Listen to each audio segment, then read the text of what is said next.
What is up, guys? It's your boy Rick Kackis, and today, the first Arms Week event since the launch of the Renegades expansion has just gone live within Destiny 2 with the latest weekly reset. This is where the Dark Ether Trail went cold. 2 hours after it was supposed to, we had some server issues, but regardless, this time it's featuring bows. We actually have 2 brand new weapons being added to the game, Not a bunch of exactly. old bows you Raven can get, tells us a that whole new Ahamkara event claims page with some territory in this exclusive region. rewards, 3 I've patrolled this range insane dozens new of volatile times. mods that are I'd only have noticed available a for this dragon. week and more. They have a history of Here's eluding everything you. you need to But know we'll get about to the this bottom of event. this. So let's get started.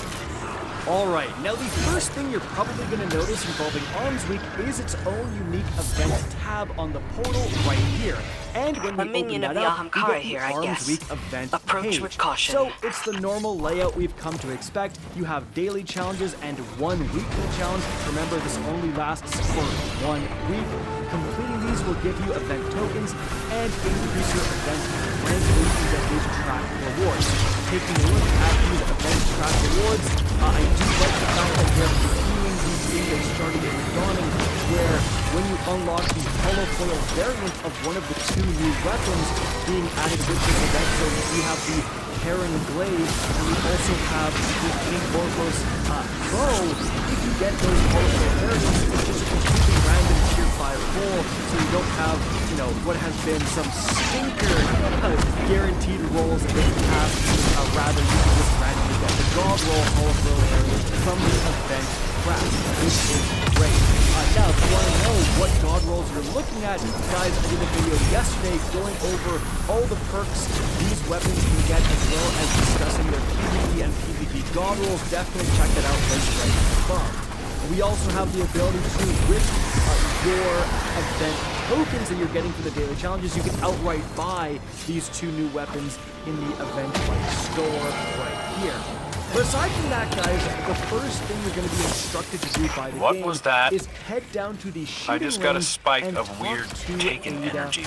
That was a chimera. So go ahead and do it that, must and be then the Ahamkara's avatar. when you get down there and talk to her, she is going to give you a King Orfeo bow right off the rip. Now, there's 2 to choose between, but as you can see, they're exactly the same. Like, either one will just give you a random roll, so I don't know the point of that. Maybe it's just a glitch, so just pick whatever makes you feel lucky. But regardless of which one you pick, you're then going to acquire a new quest, the initial calibration Arms Week quest. And you're going to need to complete both of the prototype tuning quests, also available right here at Beta 1, as you can see. Now, I should note, the initial calibration quest says you need to complete the prototype tuning magazine. That doesn't exist. It's actually prototype tuning a bowstring. Bows don't have magazines. In case you're wondering, it is glitched. It's just a visual glitch. It will actually work when you complete prototype bowstring. It will complete the magazine one that's in your inventory.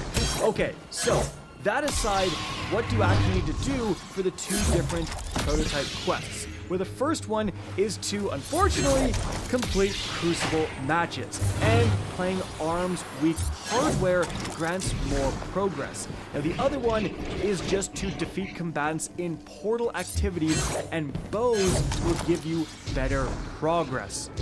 So, if we take a look at our PvP options, you can see there's actually 2 different hardware playlists to choose from.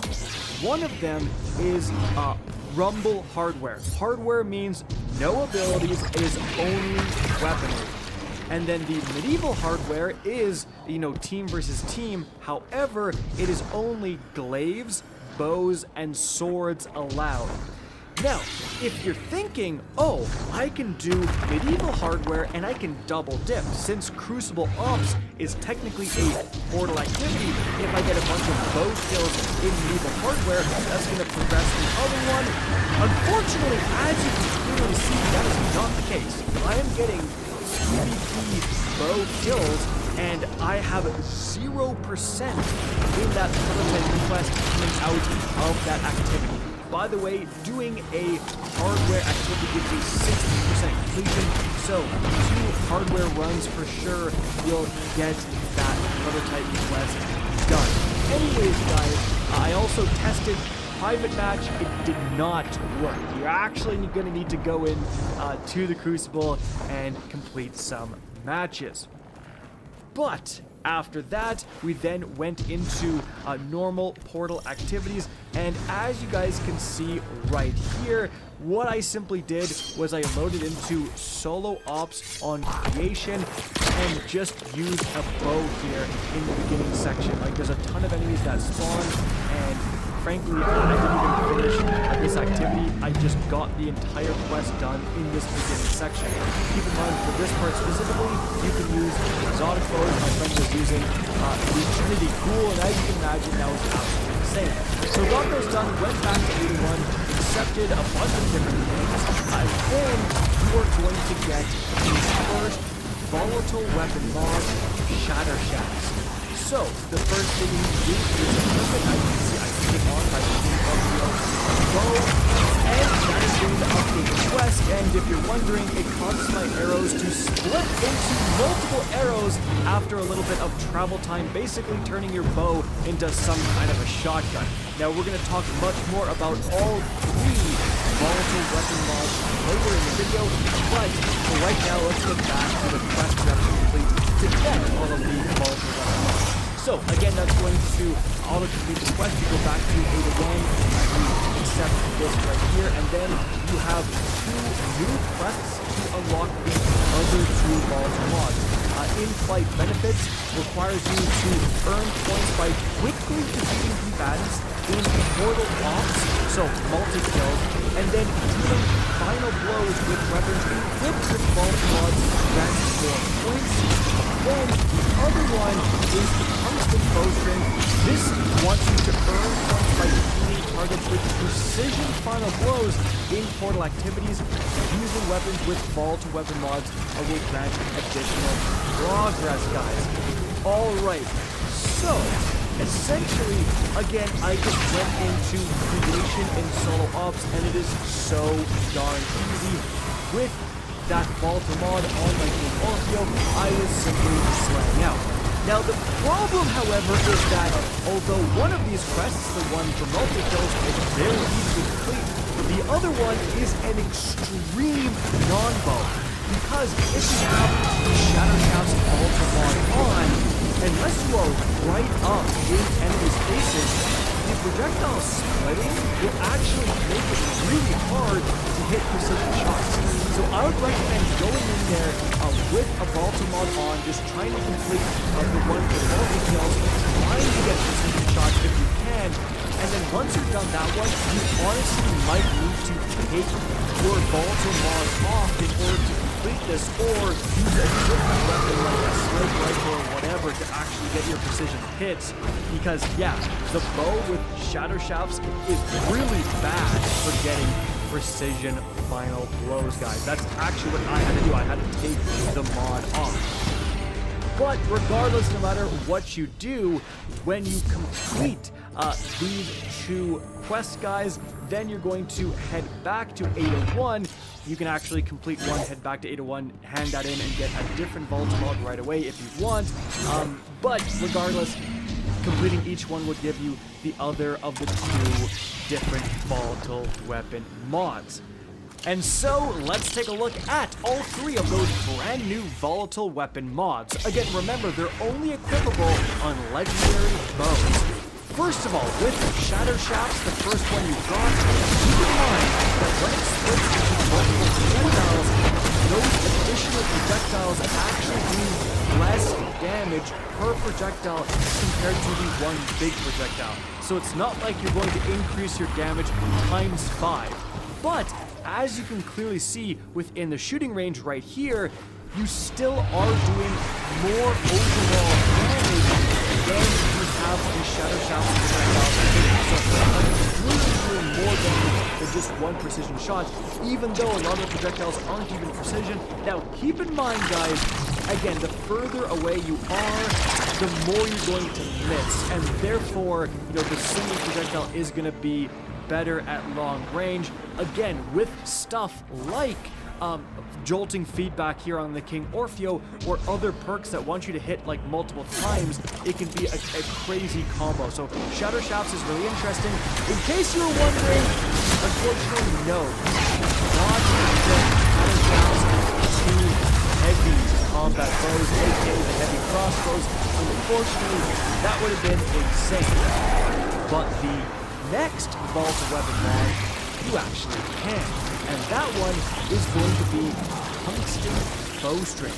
So this is going to make you do more damage at the cost of draw time and handling. And if you do a fully drawn shot, you're also going to cause an additional explosion based on the element of the weapon, and if the bow is kinetic, it is going to be based on what your super is. And you can clearly see that right here, like the before and after, I'm doing a lot more damage, but man, it does take a lot to get that bow full drawn. With that being said, something I noticed that was interesting is that with that super weak shot, right, like I'm not really aiming draw time to shooting quickly. Yeah, it's going to fall down to the ground very fast, but that actually does more damage than my fully drawn normal shot without tungsten bowstring. So just keep that in mind. And again, you can put this on these heavy combat bows, and they basically just do more damage with almost no damage. Well, you can see it's like 100 damage versus over 1,000 damage when I put on a tungsten bowstring. Because remember, with these bows, because they're crossbows, guys, there's no draw time really.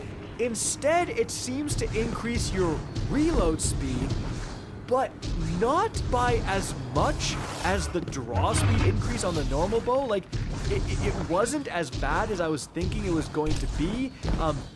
And this also means that, hey, if you're able to potentially, like if it is actually just coded as reload speed increase, you can put some perks on or whatever to improve the reload speed.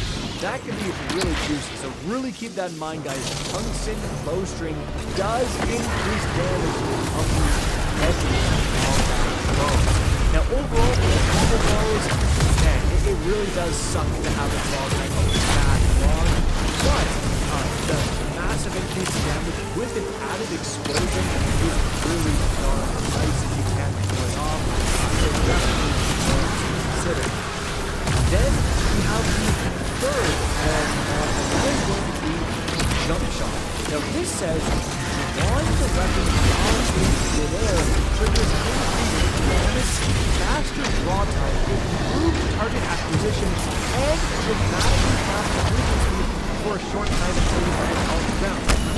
So, as you can see right here, is a significant damage increase. Like, compared to a normal headshot of like 149, I jump in the air and I'm doing 280, right? Like, that is a crazy damage increase. In fact, that's like literally doubling the damage. But it's actually fewer than that. So, I went into my collection and got out the Wings of Sacred Dawn to get much more hand time in the air. And as you can see, now you can fly around. Because it massively increases your movement speed while airborne, while you're drawing, you can essentially get up in the air and then start drawing while pushing in a certain direction to propel you in that direction. So, bow scaling is legit a thing. Like, you don't even need the Wings of Sacred Dawn. Again, I'm just using it to kind of illustrate how insane this effect actually is. You can, like, jump in the air in a direction, like you're running forward, you jump forward, and then start drawing your bow, and it's going to propel you forward like crazy. And then you can, like, line that with critical stabs, swap the egress sword after that, like, go egress sword first into bow. Like, you can potentially do some crazy movement attack with this particular volatile mod as well, because it is drastically propelling you in a certain direction, whatever direction you're pushing while you do draw your bow. Also, guys, remember all three of these mods are available in the hardware clearance. So I went in there, it was right when the event launched, so no one was using these multi mods. But man, like, you're definitely going to want to do the 801 quests first, guys, because going in there without these mods, you're just going to get absolutely dump trucked if you do actually have them. Now, aside from that, guys, a couple of things at 801, she's also a loot vendor. You can straight up buy tier 5 arms weak engrams, and those are going to give you either the King Orfeo or the Heron, right? So to buy them, you need telemetry, and you're going to get telemetry when you complete any portal activity. So you can see right here, I complete this solo ops activity, I get telemetry. Simple as that. But as you can see, the hardware playlists, they actually do have additional RNG drops. And you can see when I do complete hardware activities, I straight up get the arms weak weapons. Like I just straight up get a Heron, I just straight up get an Orphan. So if you're really interested in arms weak weapons, you are going to have to play some PvP mode because it just does give you the weapons themselves. Now I should mention something weird I noticed is that as you can see right here, by zooming into this gameplay activities, that is the arms weak engram icon right there. It says I'm going to get 3 arms weak engrams. These are only found on the quick play offense network. But I did this option as you score to trigger all the bonuses there. As you guys can see right here, again, on the telemetry run, I didn't get a single arms weak loot box. Alright, so I think this is just like a visual bug or a glitch. You're not going to get more arms weak stuff. This from is the all quick that play remains of the options that you Ahamkara, then. see. Again, this is Even like also this. displayed in Fireteam Ops.